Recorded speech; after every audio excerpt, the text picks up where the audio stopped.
Welcome to the party, pal. You're from the neighborhood Master Chaos, back with you once again for part 3 of Andy Milligan Mania. And of course, I'm referencing the films in the Dungeon of Andy Milligan box set here from Severin Films.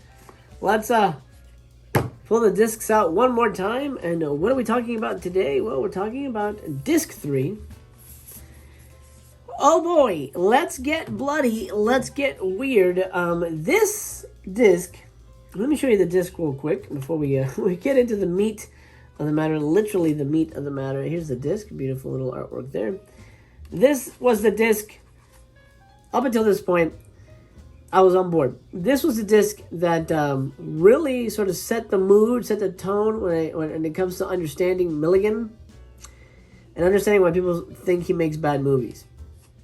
This was the, this I thought would be the funnest disc. This was the roughest watch. This was my roughest watch.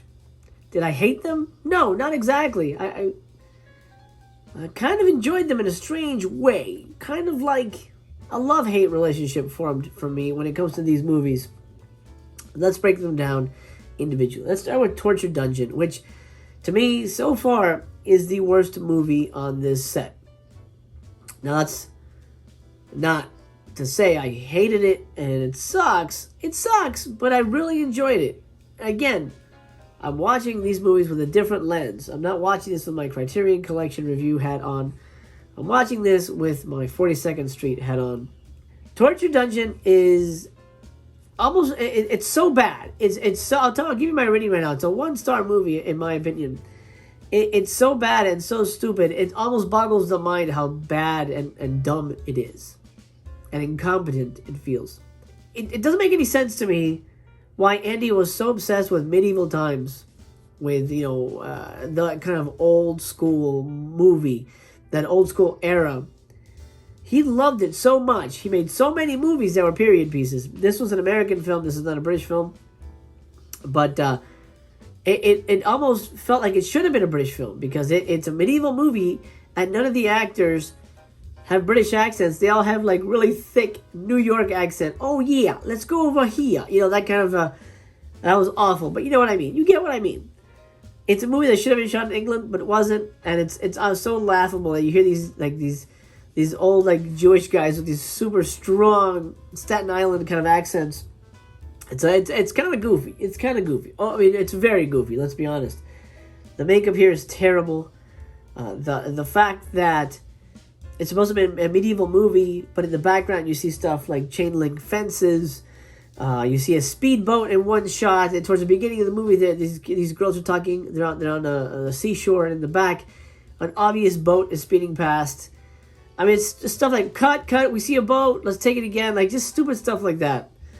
The titular torture dungeon here is a basement. You know how I know it's a basement? Because I see water pipes and electrical pipes running through, and that's what the victims are hanging off of. Electrical pipes in a basement. It's stuff like that gives this movie its aura of just utter garbage. But if you look past it, it could also give it its aura of charm. And that's a lot of the charm comes from the almost careless approach to making this movie. I live for pleasure. Only second to power, of course.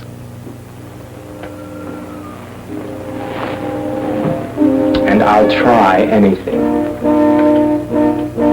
I'm not a homosexual. I'm not a heterosexual. I'm not asexual. Trisexual. Yes, that's it. I will try anything for pleasure. Let's talk about the costumes real quick. Now, Andy Milligan was really big on costuming. As a matter of fact, he took a stage name when it comes to costuming. In all of these movies, you'll see costumes by Raffine or Raffiné. I'm not sure how he pronounces it. That's Andy Milligan. He made all the costumes when it came to like the medieval stuff. I think all the costumes in all his movies. The costumes in this, I don't even think a drag queen would wear. They're just the strangest, most outlandish costumes I've ever seen.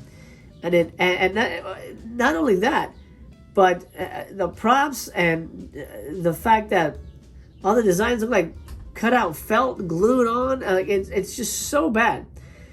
It lends the film an aura It makes it feel like you're watching a LARP movie. Do you guys know what LARP means? A live action role play? Well, It's normal. California gets a pretty serious one. Sleep gas poison. Miss. With Mr. Force, I pin you. Miss. 3 normal. 3 normal. 6 normal. 6 normal. 6 normal. 6 normal. 6 normal. Force, I web you. Rip from med 1. Rip from med 2. Rip from med 3. Killing blow 1. Killing blow 2. Killing blow 3. essentially, this is what this movie is. It feels like a LARP.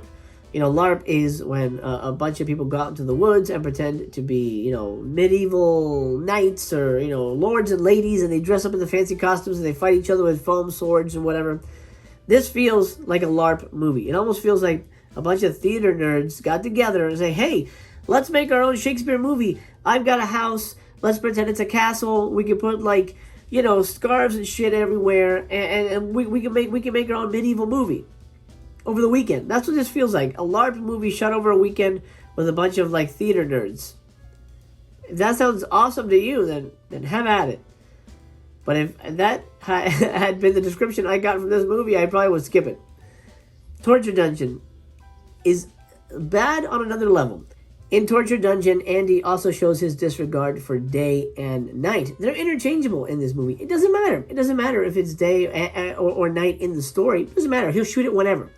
As a matter of fact, the character escapes during the middle of the night. She gets caught, and they ask her, what are you doing out so late? It doesn't matter that there's a bright blue sky above her head. Andy didn't care, so you shouldn't either.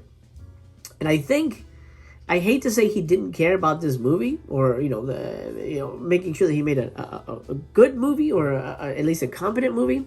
I hate to say that because I don't think that's true. You get a trailer here for the movie, which gives a lot away. So I wouldn't watch it first. I wouldn't watch it unless you really care about trailers. It's a cool one though. You get a commentary here by Milligan historian Alex DeSanto, and it's really good. It's DeSanto, right? Just want to make sure I get it right. It's really good. It's very informative. Run through the whole thing. He covers the gamut of Milligania. Now, a lot of the stories are repeated, so you may have heard things in previous commentaries or special features and featurettes. There's not a lot of featurettes on this, but you may have already heard a lot of the stuff that he covers in the commentary track. But it makes for fun watching. He doesn't really reference Torture Dungeon that often. He's definitely just more hitting the beats on Milligan's career in general. But the movie itself is a hard watch. Right now, this is the worst movie on the box set, in my opinion, with 1 star. Okay, next. And that's Bloodthirsty Butchers here. This one doesn't come with any special features except a trailer. So this is the first one on the disc that is completely devoid of anything special.